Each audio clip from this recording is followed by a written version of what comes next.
My girlfriend suddenly said, "I told the adoption agency that you have a criminal record, so we won't get approved now." Honestly, I don't even want kids anyway. We had already been going through the adoption process for 8 months. I looked at her and said, "That's fraud." Then I called the agency myself, explained what she had done, and told them the truth. After that, I decided to continue the process on my own as a single applicant. 6 months later, I was approved. What do you do when the person you thought you knew, the one you loved, ruthlessly betrays your deepest, most vulnerable dream? Not with a simple breakup, but with a calculated, devastating lie that could ruin everything. Because that's what happened to me. For 11 years now, I've been a middle school special education teacher.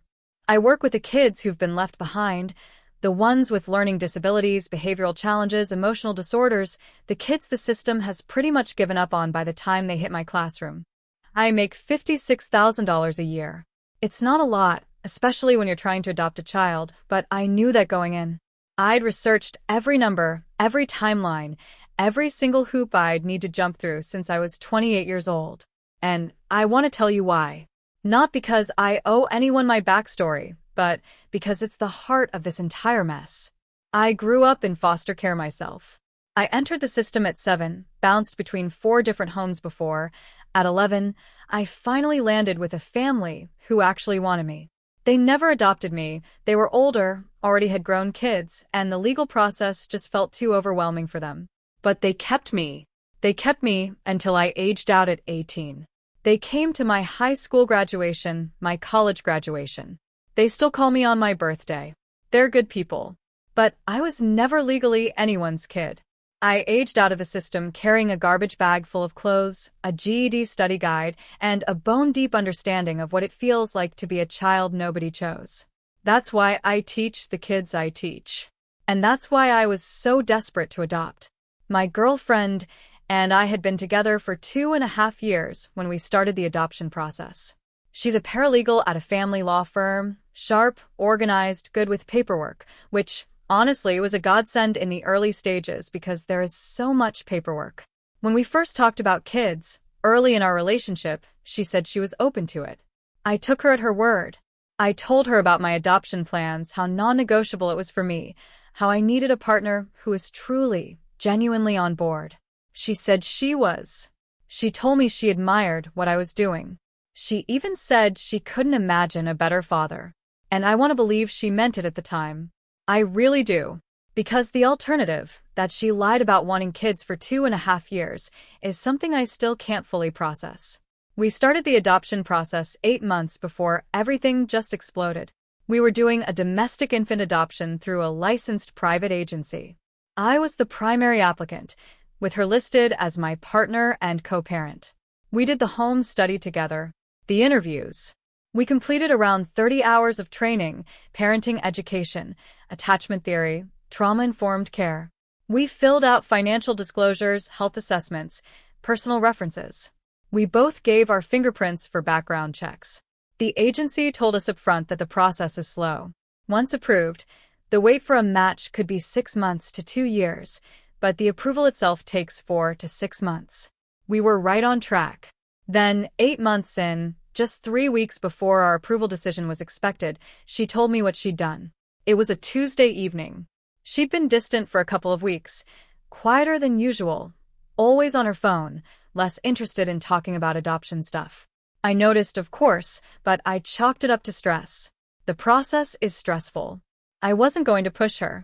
She sat down across from me at the kitchen table. I was grading papers, completely oblivious. She said, "I need to tell you something, and you're going to be upset." My heart sank. I put my pen down. "Okay," I said, my voice barely a whisper. "I called the agency last week," she said, her voice flat. "I told them you have a criminal record." I just stared at her, blankly. "I don't have a criminal record. I never have." "I know," she said, avoiding my eyes. "Then why would you tell them that?" I choked out. Her gaze finally met mine, and there was a hardness I'd never seen before. "Because I don't want to do this anymore. I don't want kids. I've never really wanted kids. I thought I could get on board with it for you, but I can't." And the longer this process went on, the more trapped I felt. So I called them and told them there was information you'd withheld. I couldn't speak for what felt like an eternity. 30 seconds maybe, but it felt like my world was collapsing. She just kept talking, filling the horrifying silence. I told them you had a misdemeanor assault charge from college that you didn't disclose on the application. I figured that would be enough to flag the file and stall things. The air left my lungs. That's fraud, I finally managed to say, my voice trembling with disbelief and rage. You lied to a licensed agency to sabotage a legal process. It's not fraud, she snapped back, suddenly defensive. It's a phone call. I needed to stop. I needed the pressure to stop. You were so focused on this and I couldn't breathe. You could have told me you didn't want kids. I bit back, the words laced with pure venom. You would have left me. So, instead, you committed fraud against an adoption agency? Stop calling it fraud.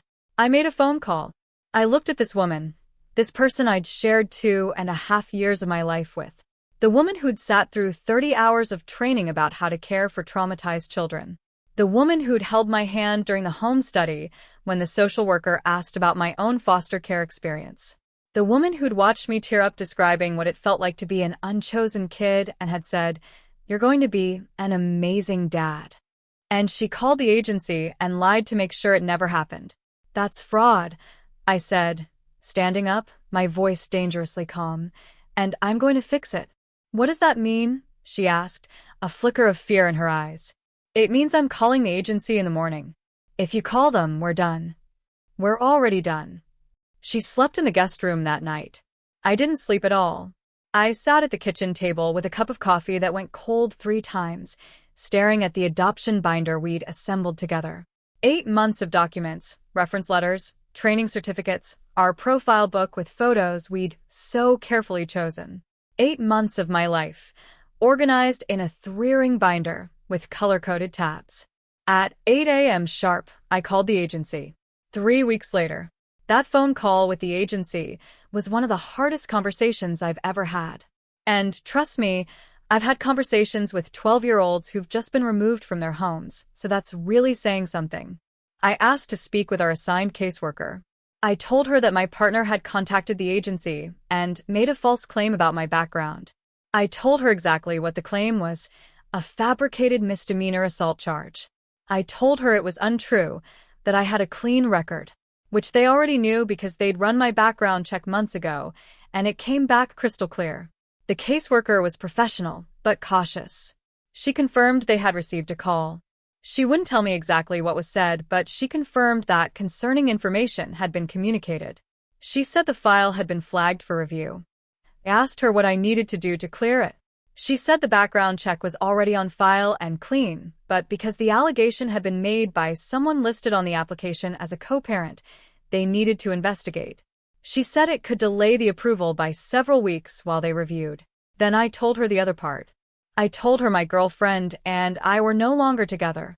And I told her I wanted to continue the adoption process as a single applicant. She paused. A long, heavy pause.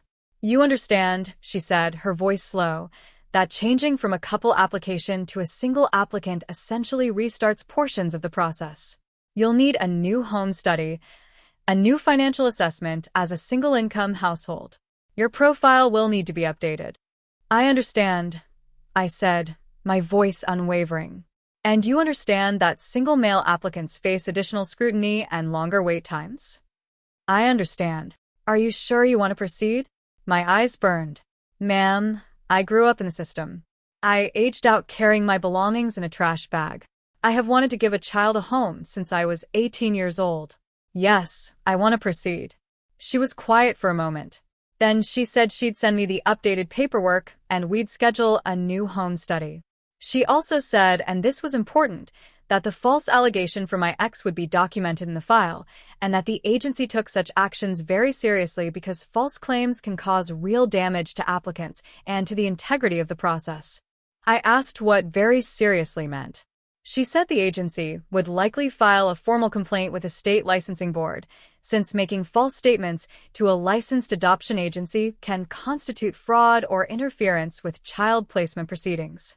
In some states, she added, it's even a misdemeanor. I hung up and sat in my car in the school parking lot for about 10 minutes. Then I went inside and taught 4 periods of 7th grade special education like it was a normal Tuesday. It was not a normal Tuesday. My ex moved out of my apartment over the next few days. She'd been staying at her parents' house since the night I told her we were done. Her mom came with an SUV, and they packed her stuff while I was at work. She left her key on the counter. She also left a note. It said, "You're choosing a hypothetical child over a real relationship. I hope it's worth it." Hypothetical child. A child that doesn't exist yet is hypothetical. But a child sitting in foster care right now, waiting for someone to choose them, they're not hypothetical. Not to me. I put the note in the recycling bin and washed the counter. About a week after she moved out, I got a call from her mom. Her mom is a retired dental hygienist with strong opinions and a voice that could cut glass. She opened with, "I think you need to reconsider what you're doing." "Which part?" I asked, my patience already thin. "All of it. The adoption, the breakup, everything. My daughter made a mistake. She committed fraud against a licensed adoption agency." I corrected her. "She made a phone call because she was overwhelmed and scared. She didn't file a false police report. She didn't forge documents. She picked up a phone and said something she shouldn't have. She told them I had a criminal record." I stated, letting the words hang in the air. "I don't. That's a lie to a licensed agency during a legal process. You're blowing this out of proportion." She panicked. Women panic when they feel trapped. She wasn't trapped, I retorted, my anger simmering. She could have told me she didn't want kids at any point in the last 2.5 years. Her mom pivoted. "This adoption as a single man. Do you know how that looks? Do you know what people will think?" "I don't care what people think," I said, my voice firm. "I care about giving a kid a home. A child needs a mother. A child needs someone who shows up. I'll be that person." She called me naive and stubborn and hung up. I went back to grading papers, but deep down, I knew it wasn't over. Because 3 days after her mom's call, something happened that I absolutely did not anticipate. I got an email from the agency. My ex had called them again. This time, she hadn't made a false allegation about me. Instead, she called to express concerns about my emotional stability following the breakup. She told them I was going through a mental health crisis and that she was worried about a child being placed with someone in that state. She was trying to sing my application a second time. A cold dread washed over me, quickly followed by a white-hot rage. I forwarded the email to my caseworker immediately.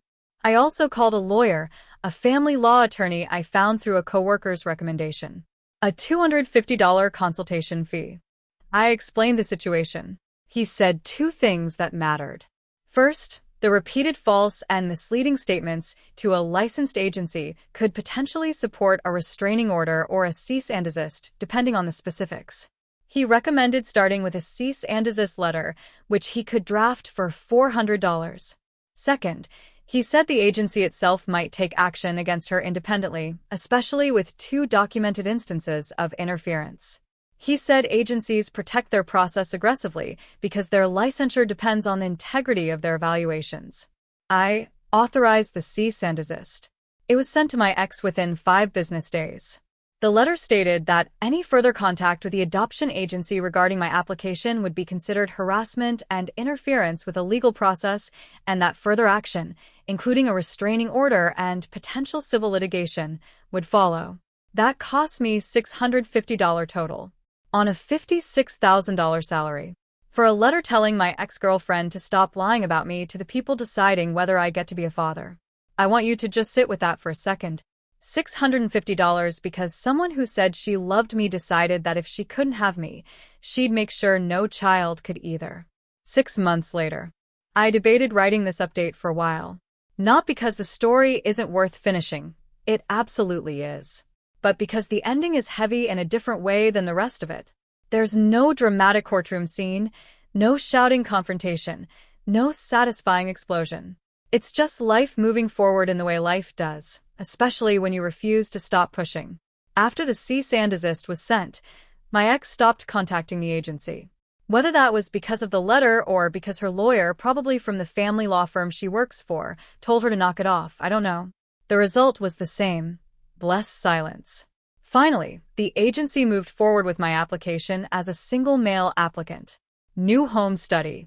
This time, just me in my 2-bedroom apartment. The social worker came, evaluated the space, asked about my support system, asked about the breakup. I was honest about everything. I told her what my ex did. She already had it documented in the file. She asked me a question I'll never forget. What makes you think you can do this alone? I looked her straight in the eye. I was raised alone, not because nobody tried, but because the system is imperfect and some kids fall through. I fell through. I landed okay, but I know what falling feels like. And I know that one consistent person could have changed everything. I want to be that person. I don't need a partner for that. I just need to show up. She wrote something in her notebook, nodded, and moved on. The new financial assessment was tough. Single income, $56,000, 2-bedroom apartment. Not ideal on paper, but I'd been saving specifically for this. I had $18,000 in a dedicated adoption fund I'd been building for 3 years. My monthly budget was tight, but workable. I showed them the spreadsheet. They appreciated the spreadsheet. Turns out adoption caseworkers love a good spreadsheet. The process took about 4 more months after the restart. Background check reconfirmed clean. References resubmitted. My foster parents, my principal, 2 colleagues, my best friend from college. The training hours from the couple's application carried over, thankfully. I got the approval call on a Thursday afternoon in March. I was in my classroom after school helping a kid with his reading comprehension homework. My phone buzzed. I saw the agency's number. I told the kid, "Give me 1 minute," and stepped into the hallway. The caseworker said, "Congratulations. Your application has been approved. You're officially in the waiting pool." I leaned against the hallway wall, my knees suddenly weak. A 7th grader walked past and said, "Mister, you okay?" And I just managed to choke out, "Yeah, buddy. I'm great." My voice cracked on the last word, and the kid looked at me like I was insane and kept walking. 7th graders have zero patience for adult emotions, which is honestly kind of refreshing. I went back into the classroom. The kid with the reading homework looked up and said, "Can we finish this?"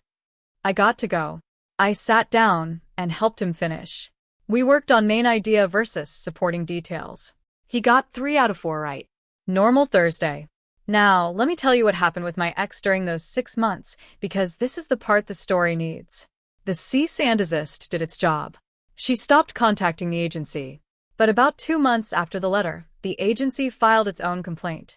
Remember how the caseworker said they take false statements very seriously? They weren't kidding. The agency reported my ex's actions, both the fabricated criminal record claim and the emotional stability call, to the state's adoption licensing board. The licensing board investigated. I know this because my lawyer received a notification as a courtesy, since I was the affected applicant. The investigation confirmed that false statements had been made to a licensed agency during an active adoption proceeding. The board issued a formal finding against my ex. Here's what that means practically. Her name is now flagged in the state's adoption and foster care system. If she ever applies to adopt, foster, or serve as a court-appointed advocate for children in this state, that finding will appear. It doesn't prevent her from doing those things, but it triggers an automatic review. It's a permanent footnote on her record within that system. Additionally, and this is the part that actually had consequences she could feel, the licensing board forwarded their finding to the state bar's paralegal certification body. My ex is a certified paralegal. Her certification requires adherence to ethical standards and making false statements in a legal proceeding, even a quasi-legal one like an adoption application, is an ethical violation. Her certification board opened a review. I don't know the outcome of that review as of right now. It's still pending. But my lawyer said the range of outcomes goes from a formal reprimand, which would be on her professional record, to suspension of her paralegal certification. If she lost her certification, she could still technically work in a law office. Certification isn't legally required in most states. But most family law firms do require it, and the firm she works for almost certainly does. She might lose her job. Not because I went after her job. I didn't. I never contacted her employer. I never filed a complaint with the bar. The agency filed the complaint. The licensing board forwarded it. The dominoes fell because she knocked over the first one. And every institution between her and me did exactly what institutions are supposed to do when someone lies during a process designed to protect children. Her mom called me one more time about a month ago. Different tone than before. No lecture. No guilt trip. She said, "Did you know about the certification review?" I found out after it was filed. I told her honestly. "Can you stop it?" she asked, her voice small. I didn't start it. The agency filed the complaint. I have no control over what the licensing board does. She could lose her career. She could have told me she didn't want kids. I said, unable to hide the weariness in my voice. Silence. Then her mom said, very quietly, she should have. And then she hung up. That's the closest anyone in her family ever came to acknowledging what she did. Her mom didn't apologize. She didn't say her daughter was wrong. She just said she should have, and then she hung up. And that was the last time anyone from that family contacted me. My ex, from what I know through the one mutual friend still loosely connected to both our lives, is still working at the firm. The certification review is still pending. She told people I weaponized the adoption system against her. She told people I reported her to the state when I didn't. The agency did. The story she tells apparently is that she expressed honest concerns and was punished for speaking up.